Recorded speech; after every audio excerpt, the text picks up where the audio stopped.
Assalamualaikum warahmatullahi wabarakatuh. Perkenalkan, nama saya Resti Danda dengan NIM D022156.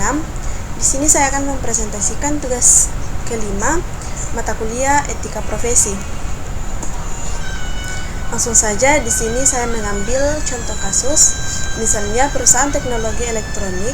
Di sini saya mengambil contoh kasus laptop adalah sebuah perusahaan yang mengembangkan platform media sosial yang populer di kalangan anak muda.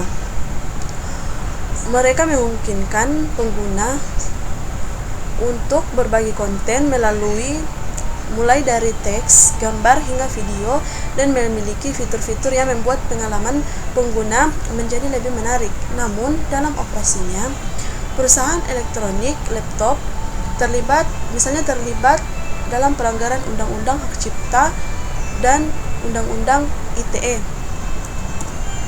Nah, di sini ada detail kasus. Itu yang pertama, pelanggaran Undang-Undang Hak Cipta. Salah satu fitur unggul dari platform perusahaan teknologi adalah kemampuan untuk membuat dan berbagi, namun banyak pengguna yang menggunakan gambar atau klip video yang diambil dari sumber lain tanpa izin atau pengakuan. Hal ini melanggar hak cipta karena penggunaan karya yang dilindungi tanpa izin dari pemiliknya. Nah, di sini kebanyakan orang mencuri atau mengambil video tanpa seizin yang menciptakan atau seorang pemilik. Kemudian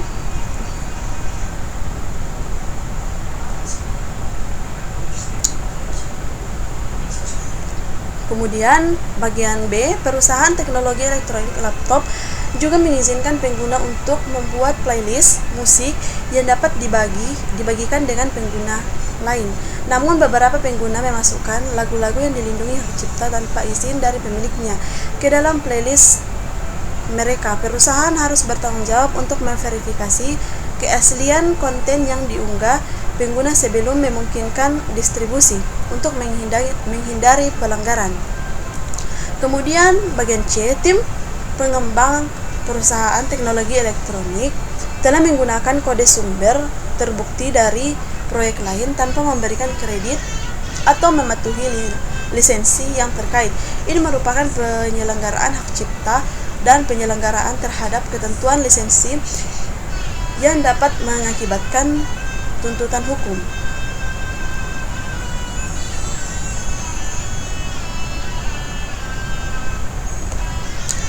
Kemudian di sini ada pelanggaran Undang-Undang ITE atau Undang-Undang Informasi dan Transaksi Elektronik. Beberapa pengguna platform perusahaan teknologi elektronik laptop menggunakan platform untuk melakukan penyebaran konten pornografi atau kekerasan. Maksudnya di sini beberapa orang mencuri untuk membuat konten pornografi atau kekerasan atas video tersebut, atau bisa saja mengedit video yang diambil dari sumber yang tidak diketahui. Meskipun perusahaan memiliki kebijakan yang melarang konten semacam itu, mereka gagal secara efektif mengawasi dan menanggapi pelanggaran tersebut yang melanggar Undang-Undang ITE, yang melanggar penyebaran konten yang merugikan. Selain itu, platform perusahaan teknologi elektronik menjadi tempat bagi beberapa pengguna untuk melakukan penipuan online, memanfaatkan fitur-fitur elektronik dari pengguna lain yang melanggar Undang-Undang ITE di berbagai media elektronik.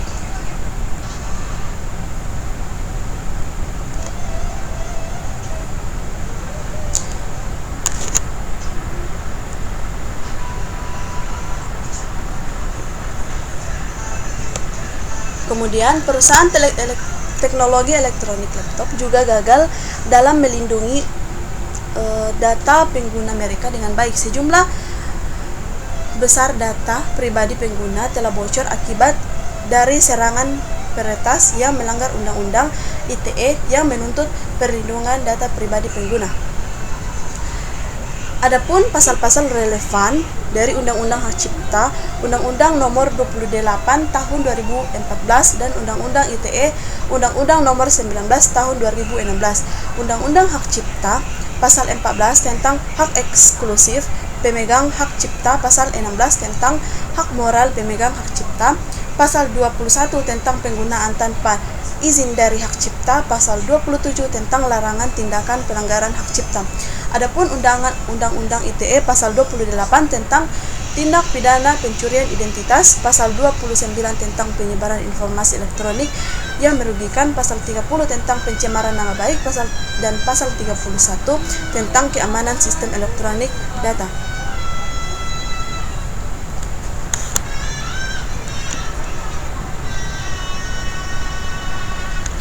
Adapun refleksi pribadi, pemahaman yang kuat tentang Undang-Undang Hak Cipta dan Undang-Undang ITE memiliki dampak yang signifikan pada praktik profesional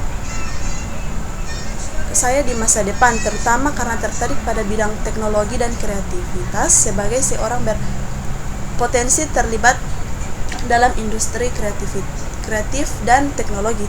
Pemahaman yang baik tentang kedua undang-undang tersebut sangat penting untuk memastikan bahwa saya dapat beroperasi secara etis dan sesuai dengan hukum.